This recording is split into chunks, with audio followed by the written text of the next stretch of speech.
नमस्कार, आप देख रहे हैं मशाल न्यूज, जन जन की आवाज, आफ्ताब इरफान के साथ। भारतीय जनता पार्टी के प्रदेश अध्यक्ष सतीश जी पूनिया एक दिवसीय दौरे पर सिरोही जिले में पहुंचे, जहां तीनों विधानसभा में उन्होंने कार्यकर्ताओं की बैठक ली। सिरोही पहुंचने पर उनका भव्य स्वागत हुआ। किसान मोर्चा की ओर से उनके काफिले में 21 स्कॉर्पियो ब्लैक कलर की लगाई गई और लंबा चौड़ा उनका काफिला हो गया। लेकिन जिला भाजपा की ओर से जहां बैठक की व्यवस्था की गई थी वह जगह कम पड़ गई। इससे अव्यवस्थाएं साफ उजागर हुई। यहां तक कि विधायक समाराम और जगसीराम कोहली स्टेज पर जगह न होने के कारण बाहर मैदान में बैठे नजर आए। इस अवसर पर पूनिया ने कार्यकर्ताओं को संबोधित करते हुए कांग्रेस व बीजेपी को तोला और उनके कार्यों को तुलना की। साथ ही प्रदेश की कांग्रेस सरकार को कोसा और बगैर नाम लिए स्थानीय विधायक पर भी तंज कसते हुए चले गए। आइए देखें उनका स्वागत और क्या बोले सतीश पूनिया।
सिरोही के लोगों को मैं देख रहा था, ये तो सब आजाद हैं।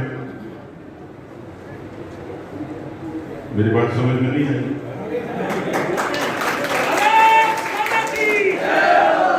सिरोही का एक आदमी कहता है कि हम तो गुलाम हैं,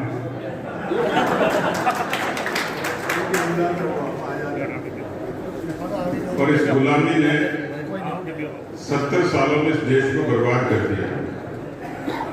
मैं नहीं चाहता 2023 में सिरोही बर्बाद हो। नहीं आई समझ में? ट्यूबलाइट की तरह आपके साथ भी ऐसा ही हो रहा है जैसा अशोक गहलोत के राज में घोषित बिजली कटौती होती है, तो ट्यूबलाइट ऐसे जलती है, धक धक धक।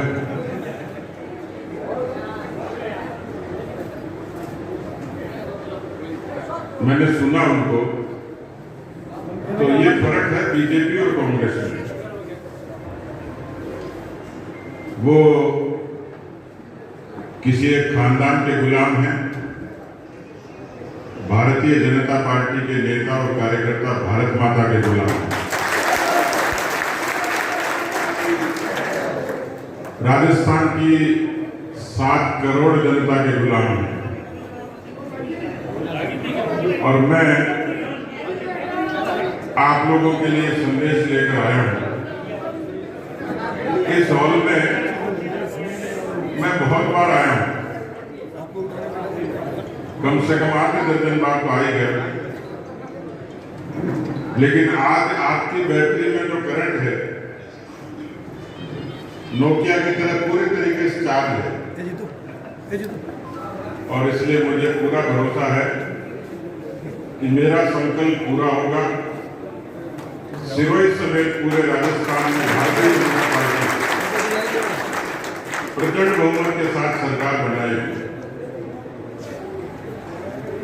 ये केवल इसलिए नहीं कि भारतीय जनता पार्टी को सत्ता की भूख है। भारतीय जनता पार्टी केवल कुछ लोगों को नेता बनाने के लिए है।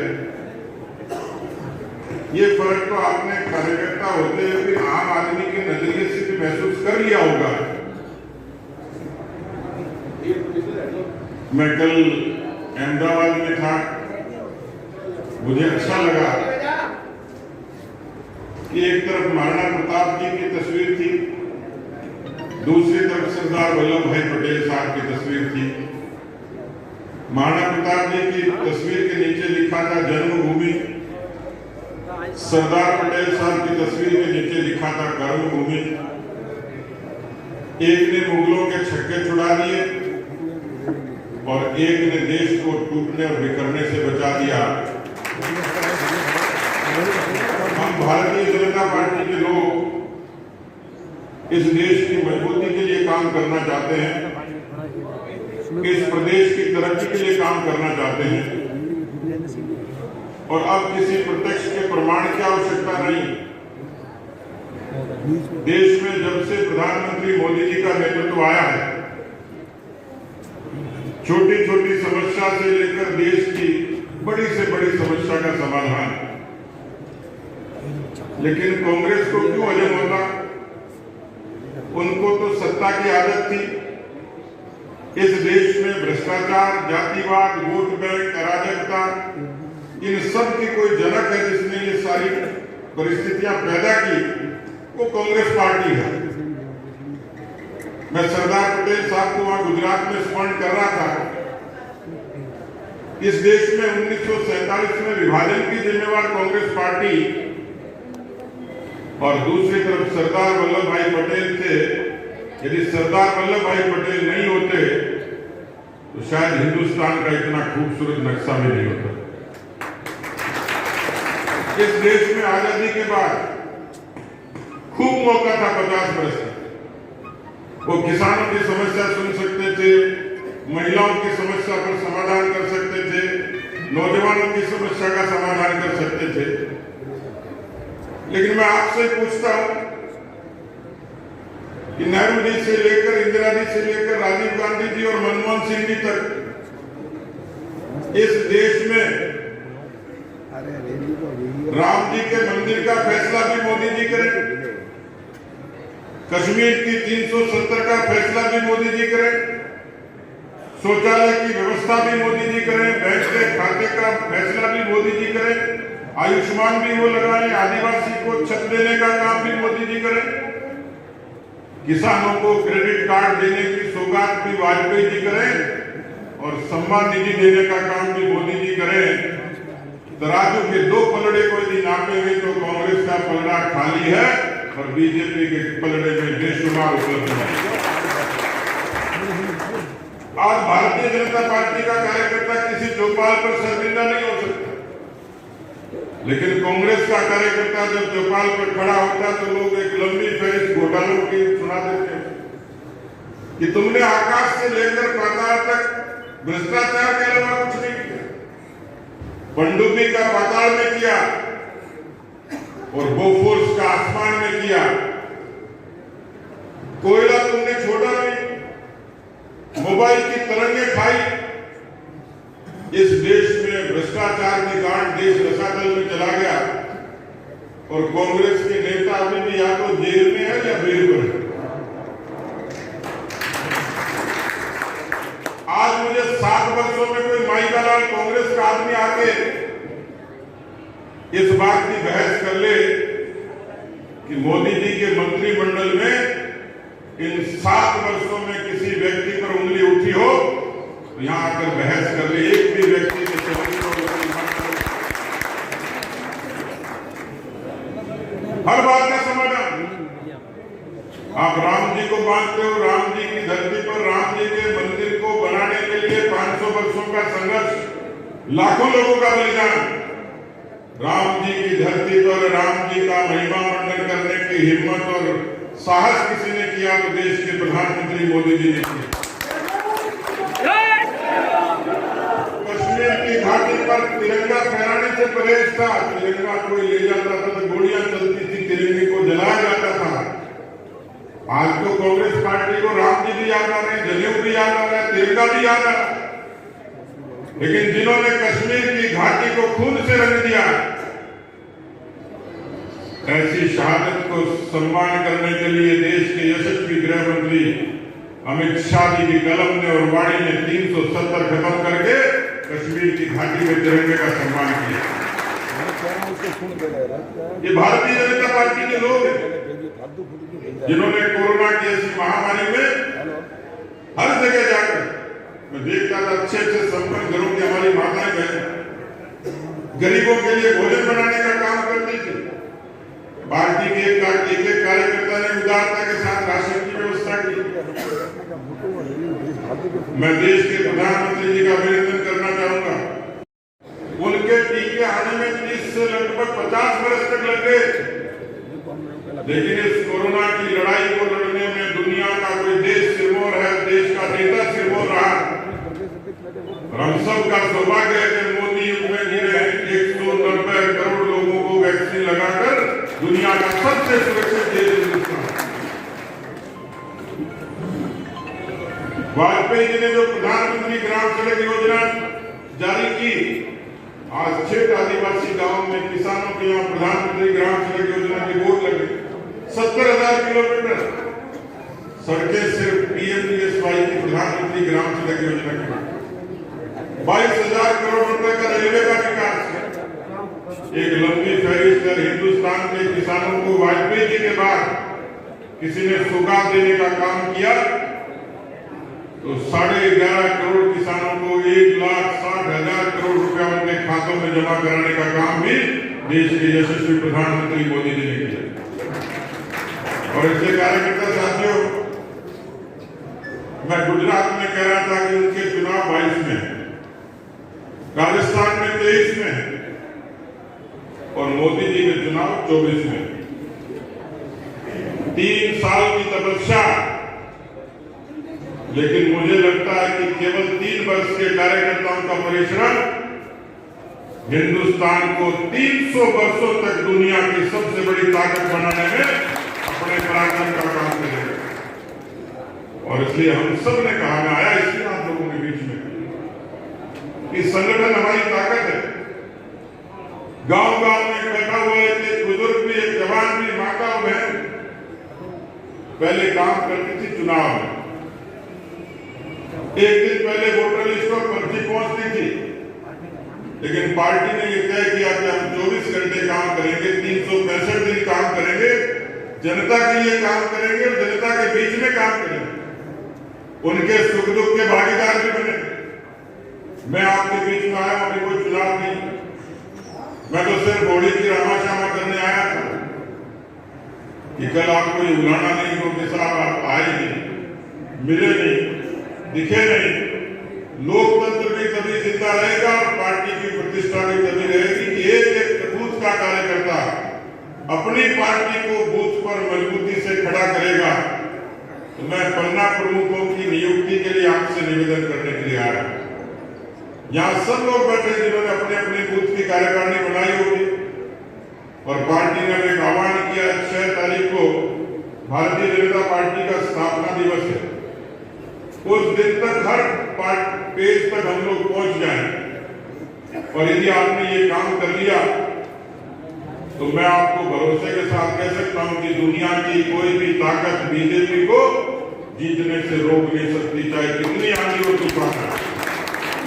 इसलिए मैं अक्सर कहता हूं, जब कार्यकर्ता शिकायत करता है तो मैं कहता हूं कि एक अच्छा मजबूत संगठन हर सवालों का जवाब है, और ये जवाब राजस्थान की धरती पर हमें देना है। 3 वर्षों में राजस्थान की सरकार जिस तरीके से काम कर रही है,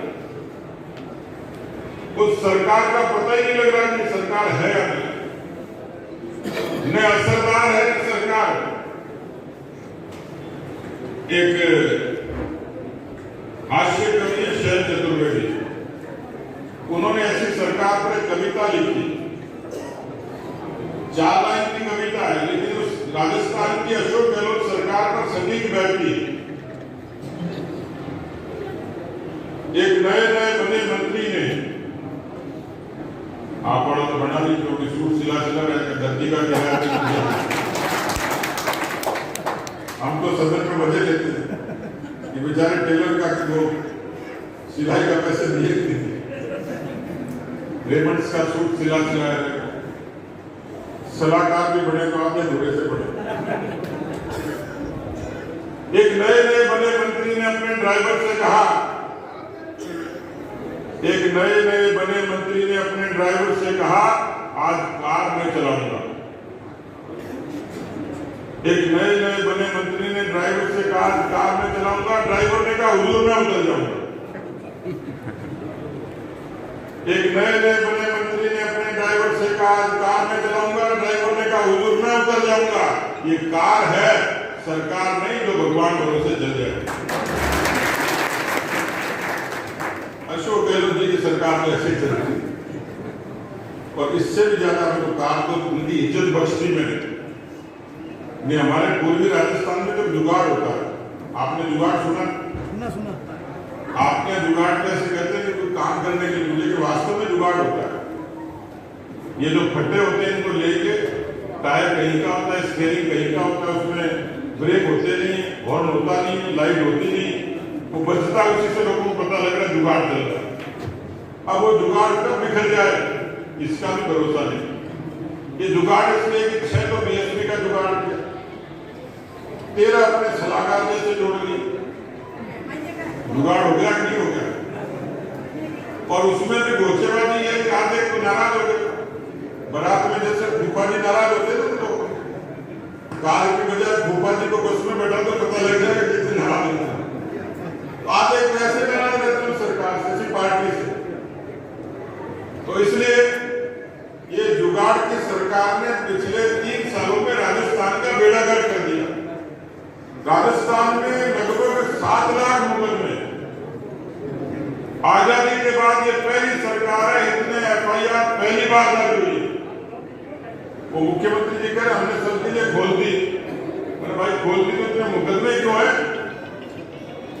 उसमें भी महिलाओं के प्रति, माताओं बहनों के, अबलाओं की असमत पर सीधे सुरक्षा और सम्मान पर चोट दी। लगभग 7,000 मुकदमे पिछले 3 वर्षों में, पिछले 1 वर्ष की घटना 21 से 22। भ्रष्टाचार का मेन्यू कार्ड बढ़ गया, रेप लिस्ट आ गई। किसानों को झूठ बोले वो अंतर्राष्ट्रीय नेता, उन्होंने कहा 10 तक गिनती गिनूंगा, कर्जा माफ हो जाएगा।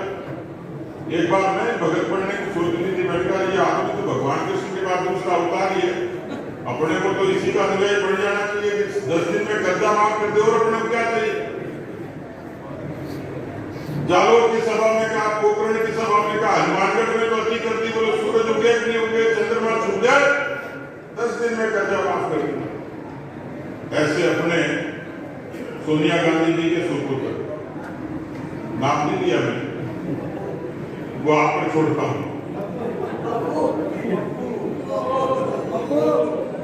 इसी तरीके से इस पूरे प्रदेश में जो अराजकता थी, मुझे लगता है कि समय है कि हम लोग संगठन की मजबूती और जनता के हित के मुद्दों पर सड़क पर भी मजबूती से लड़ें। कहीं किसी माता बहन के साथ अनाचार होता है, किसी दलित भाई के साथ होता है, किसी आदिवासी के साथ होता है, हमें पूरी मजबूती के साथ उनके साथ उनके हित के लिए लड़ना है। अपने संगठन को मैं चाहूंगा कि एक ऐसी तैयारी करें कि सिरोही की जनता के साथ भी न्याय हो, राजस्थान की जनता के साथ भी न्याय हो। मैं एक साधारण कार्यकर्ता हूं। भारतीय जनता पार्टी ने मेरे जैसे किसान के घर में पैदा हुए किसी कार्यकर्ता को इज्जत दी, सम्मान दिया है। मेरे अकेले का सम्मान नहीं, राजस्थान के लाखों कार्यकर्ताओं का सम्मान। और उस सम्मान के वास्ते आपको कहता हूं, मंच पर हमारे सभी प्रमुख लोग बैठे, देवजी भाई है, जिलाध्यक्ष जी, जिला प्रमुख जी, हमारे विधायक हैं, नारायण सिंह जी, भजनलाल जी, तमाम लोग ये आप लोगों के बीच में इसीलिए आए हैं कि सिरोही का कार्यकर्ता पूरी मजबूती से सिरोही जिले के संगठन को तैयार करे और उसी ताकत के आधार पर हम सब लोग सिरोही में राजनीतिक रूप से भी और संगठनात्मक रूप से भी सिरोही को सिरमौर जिला बनाए। इन्हीं शुभकामनाओं के साथ बहुत बहुत धन्यवाद।